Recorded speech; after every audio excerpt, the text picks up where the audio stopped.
My name is Philipp Yuryev. It was my film, The Song of a Mechanical Fish. Michael Tyburski had the first film, Palimpsest. Ben Nabors, producer and co-writer on Palimpsest with Michael. Andrew Zuchero made The Apocalypse. I'm Mandviwalla. I wrote and directed Night Shift. And I'm Zia's producer, Nate. I'm Tony Donoghue, and I made the one about the furniture. And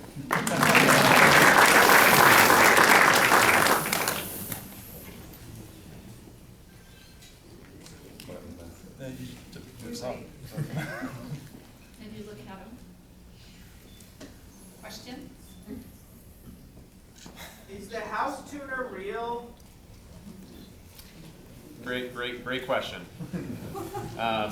House tuning, as far as we know, is not real. It's something we created for the movie, but it comes from us being interested in sound, and I mean the idea of appliances emitting musical notes is real. That's something we did research into and found out about, and there's people who have written about that, but as far as we know, there's no one's profession or there's no one charging money to assess people's homes. I feel like there could be. Yeah, he could be real.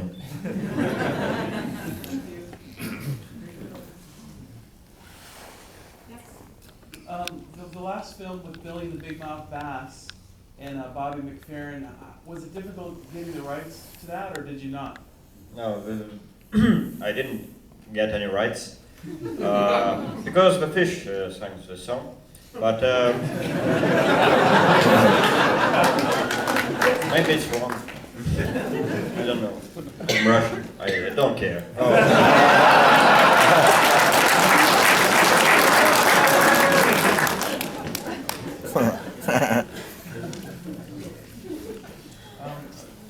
The Apocalypse, obviously the special effects were kind of amazing. What did it take, and what made you think of that kind of effect?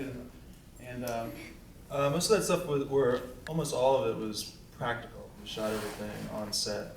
It was kind of just to make a big old mess and have a lot of fun doing it. But the idea was to design as little in the computer as possible, and just kind of get big air cannons filled with latex and blood and guts and shoot them off. And on half the shot, I remember particularly the girl when her face kind of like maybe 70%. It's horrible, yeah. Well, what was that? Or at the beginning with the blood squirting. Yeah, how did you do that?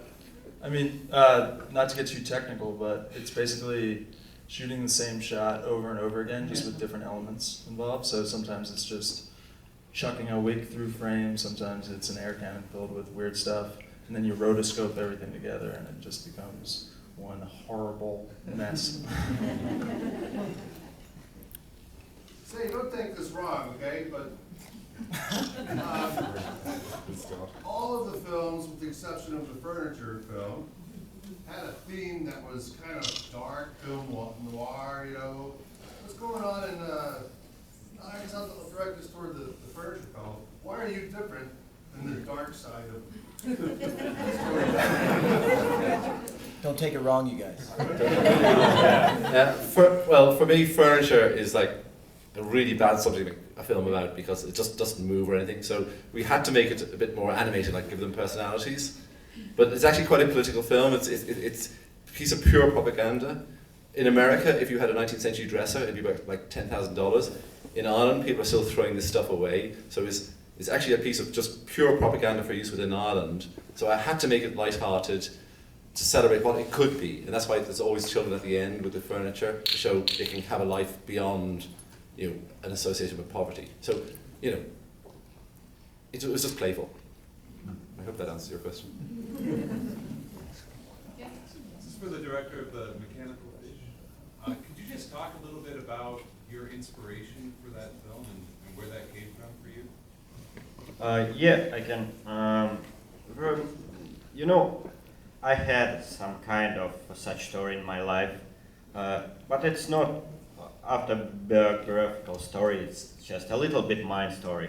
A little bit. This is a story of this actor who played in this film. Some parts of his life is like the life of his character.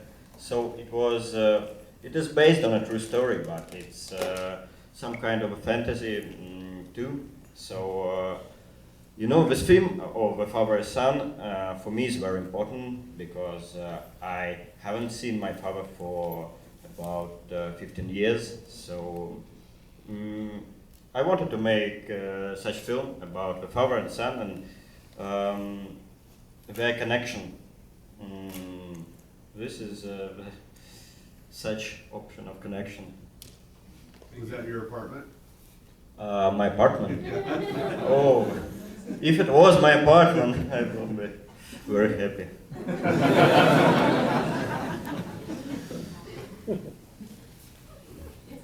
Well, I guess Zia, is it Zia? Yeah. So you, when you found out that you were accepted, what did you think? What? When you found out you were accepted to Sundance, what were you thinking? When I was accepted to Sundance, I thought two things simultaneously. It's awesome and such a privilege to be at such a prestigious festival. We've had a really great year with this film, and it's such an honour to be here. And I thought, I'm definitely going snowboarding in Utah. What was the inspiration for your film? Why did you pick this subject? Is it something?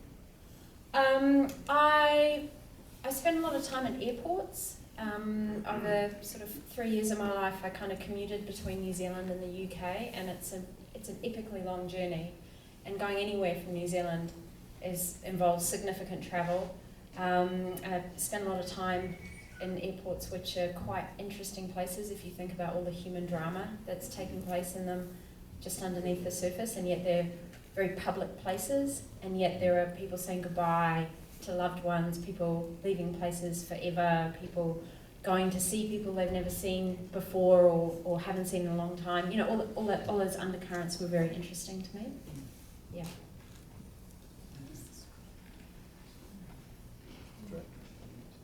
Was that an original idea, or is there any kind of truth to that? To Night Shift? Night Shift, yeah. It is a fictional story that I've written, and what I was kind of interested in exploring is, I'm sure that whenever people think of New Zealand, they think of this beautiful place, which it is, or they think of the Lord of the Rings, or they think about the Hobbit, and